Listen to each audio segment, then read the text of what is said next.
Dios les bendiga, queridos hermanos.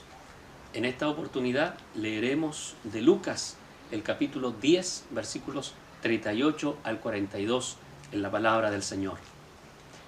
Durante el viaje a Jerusalén, Jesús y sus discípulos llegaron a cierta aldea donde una mujer llamada Marta los recibió en su casa.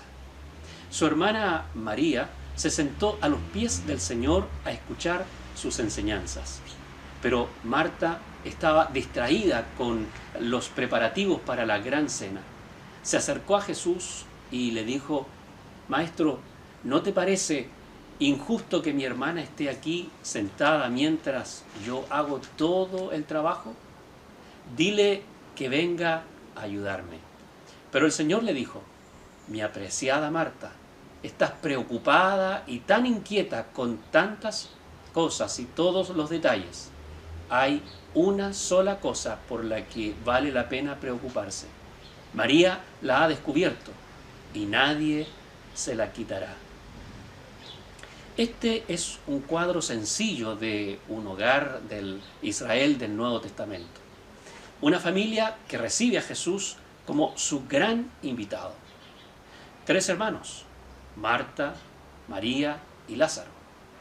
Habitantes de Betania, una pequeña aldea que las Escrituras hicieron famosa. Allí vivían personas muy cercanas a Jesús. Betania significa casa del pobre. Estaba a unos 3 kilómetros de Jerusalén, en la ladera del Monte de los Olivos, el lugar donde Cristo ascendió a la gloria y a donde también creemos que un día volverá. Se nota que Betania era un barrio especial, apacible, y Jesús gustaba mucho del hogar de estos 3 hermanos. Juan, el evangelista, nos cuenta que llegaron a tener una relación estrecha con el Maestro. Juan se refiere a ellos como amigos. Es en esta pequeña aldea donde Jesús fue recibido con las puertas de par en par. Y es que no hay nada como tener a Jesús en la casa. Su presencia hace la diferencia en cualquier situación. Mucho más ahora, cuando el hogar necesita algo todavía más poderoso que el cloro, el alcohol gel y todos los medios de sanitización recomendados por las autoridades. La presencia de Jesús en nuestros hogares, en cuarentena, nos da seguridad, tranquilidad y nos permite una convivencia con propósito. Demos gracias a Dios que Cristo lo tenemos en casa. Ya todos hemos descubierto lo que había en el corazón de Marta: darle a Jesús la mejor cena, una digna de un gran invitado. Demostrar con todo esto su cariño como mejor lo sabía hacer, con comida. También hemos leído la actitud y la decisión que tomó su hermana María: dejar la cena en segundo plano y aprovechar al máximo la presencia de Jesús en casa. Al fin y al cabo, no toda mujer podía en esa sociedad darse ese tipo de lujos.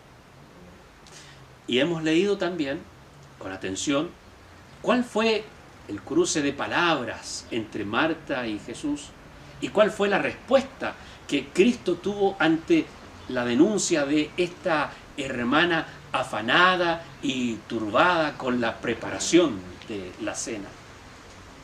Entonces, ¿qué nos enseña esta simple historia hogareña? ¿Cuál es la lección que pensó dejarnos Lucas cuando supo de esta escena que solo él relata? ¿De qué manera nos ayudará ahora en esta inédita cuarentena que estamos viviendo? Hay a mi juicio, 4 lecciones que debemos aprender respecto de la presencia de Cristo en nuestros hogares. 4 enseñanzas que están encerradas en esa frase solemne de Jesús cuando dijo: María ha descubierto la mejor parte, la que no le será quitada. O como dice la Reina Valera, 1960, solo una cosa es necesaria, y María ha escogido la buena parte, la cual no le será quitada. La primera tiene que ver con la prioridad. Ninguna preocupación, obligación o persona debiera estar por encima de pasar un tiempo de calidad con Jesús. La segunda tiene que ver con el costo. Escoger la buena parte no es fácil ni sin costos. Por lo tanto, debemos asumir aquello como una inversión que a cambio nos dará enormes beneficios. Lo tercero tiene que ver precisamente con el beneficio. El tiempo que pasemos con Cristo a solas, tiempo de calidad, bendecirá el resto de todas las otras actividades. Esa es la buena parte que nunca nos será arrebatada. Lo cuarto y último tiene que ver con el propósito. Estar a los pies de Jesús debe tener como sello final, el escuchar a Jesús y no solamente saber que Él está ahí como una visita ilustre en nuestro hogar. Él desea hablarnos y sus palabras resultarán mucho más importantes que el anuncio que alguna autoridad de nuestro país pueda hacer. Revisemos ahora con un poco más de detalle estos 4 enunciados. La buena parte significa priorizar a Jesús por encima de todas las cosas que llenan nuestra agenda diaria. Para Marta, primero estaba hacer algo para Cristo. Para María, en cambio, primero estaba pasar tiempo con Cristo. No se trata de una lucha entre lo que es más importante, preparar una cena o pasar con Jesús algún momento, sino de qué está primero. Una de las trampas más grandes de nuestros tiempos es que hay demasiadas cosas por hacer. Vivimos en una loca carrera contra el tiempo por hacer cosas. Asumimos que todo aquello que está en nuestra agenda debiera ser hecho. Esto es como vive el hombre del siglo XXI. Viajes. ¿Se ha dado cuenta de cuánto viajan las personas hoy? Un portal de noticias decía hace un tiempo que unas 12 millones de personas viajan diariamente en avión. Esto sin considerar los otros medios de transporte que se puedan utilizar. ¿Y qué me dice usted del consumismo? La epidemia, a duras penas, ha frenado el afán humano por querer comprarlo todo. Conexión.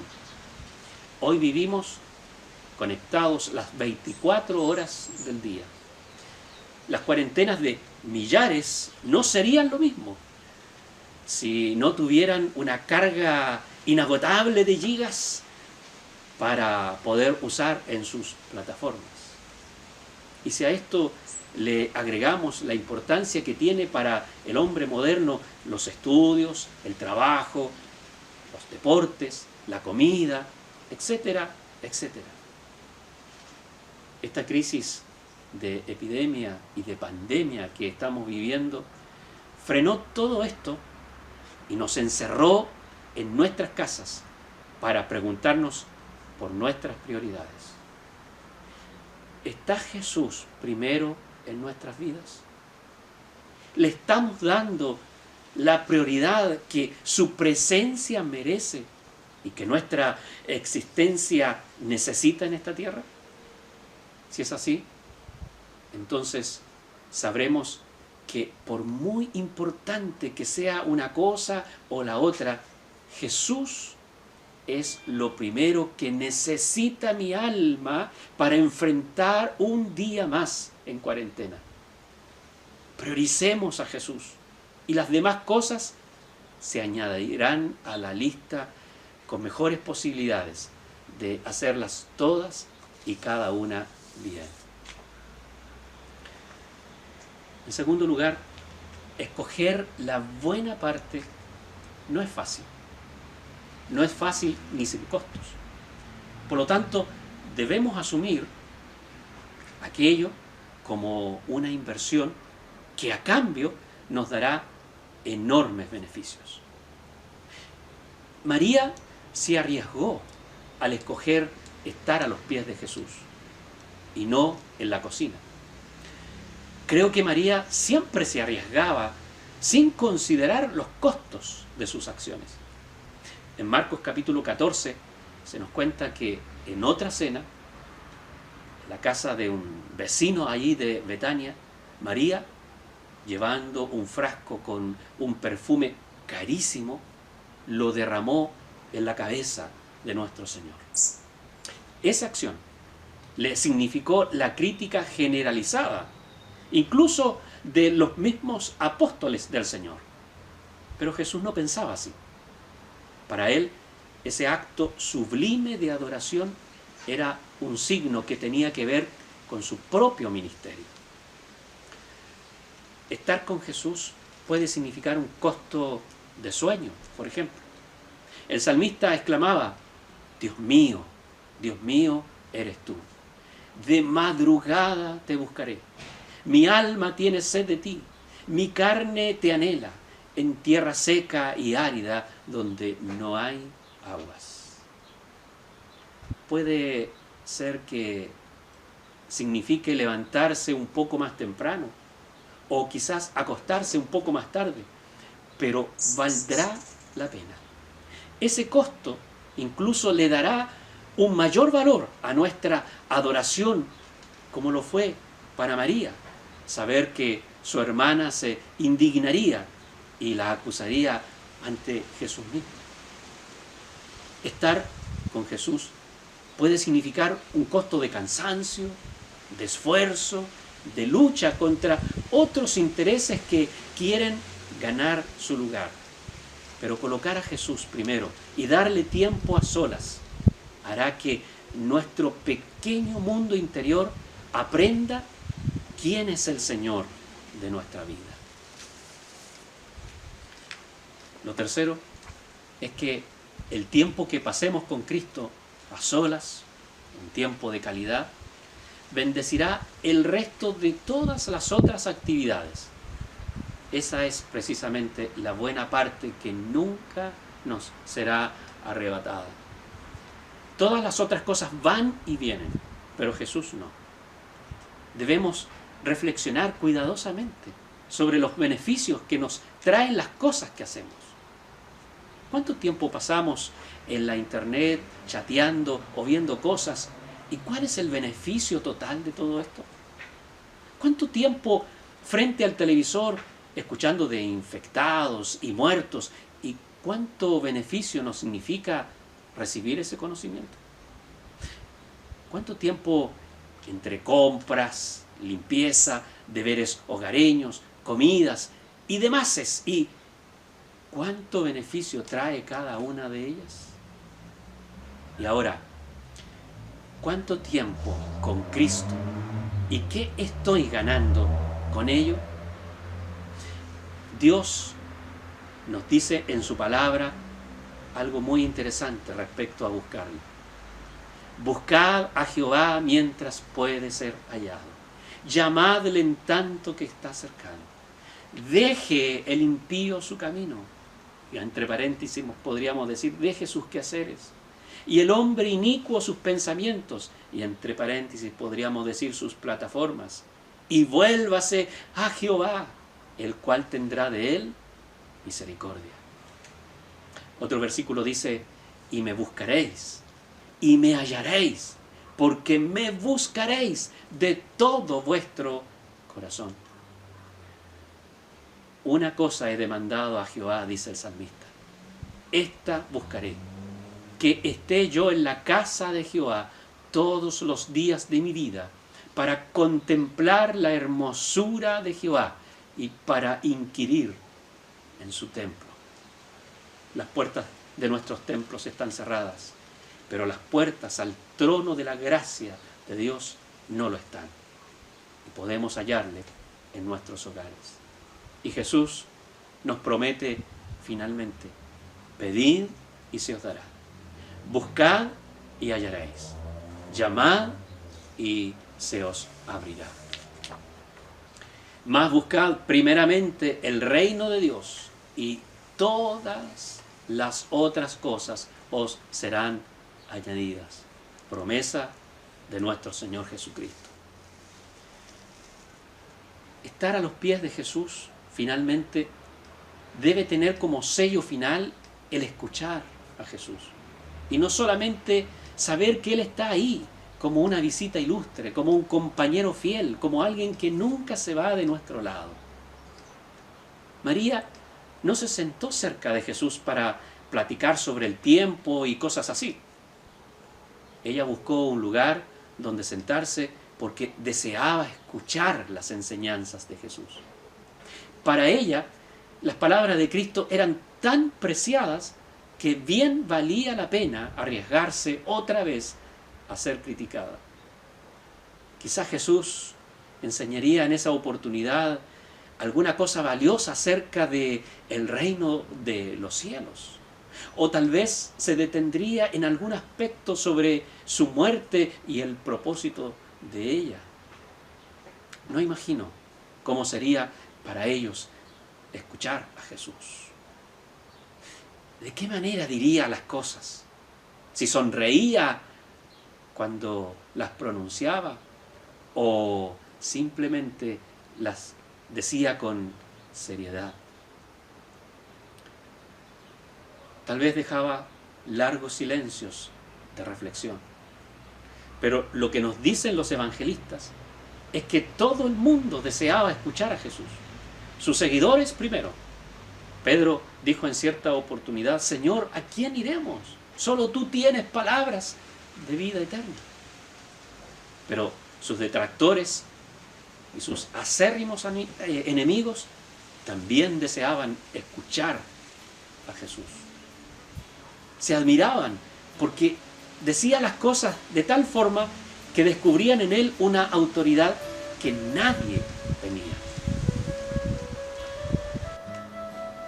Este es un tiempo en que muy especialmente debemos escuchar a Jesús. Como María, debemos buscar que nuestro oído esté cerca de Él para oír lo que tiene que decirnos. ¿Estará hablándonos Jesús en medio de esta pandemia? Yo creo que sí. Las palabras de Cristo a nuestro corazón traerán nuevas fuerzas al alma angustiada. Nos traerá paz para los momentos de mayor crisis, paciencia para soportar las horas inciertas que vivimos y sobre todo mucha esperanza en el cumplimiento final de su palabra de venir por su pueblo cuando su mensaje se cumple. A Jesús no le dio cuidado, preocupación o importancia que María dejara la cocina por ir a escucharlo. Lo que le preocupaba a Jesús es esa Marta afanada, turbada, preocupada, molesta, que se deshace en cosas, pero que se está perdiendo lo que sí es necesario, prioritario o más importante, ese tiempo maravilloso a los pies de Cristo. Que durante los días siguientes busquemos, ya sea en la mañana, en la tarde o en la noche, un momento especial en donde nos retiremos a nuestro dormitorio y busquemos la presencia de Jesús Él nos hablará al corazón. Y ese regalo de gracia y misericordia nunca podremos olvidarlo. Esa es la bendición que tendremos para nosotros. Dios nos bendiga y nos fortalezca.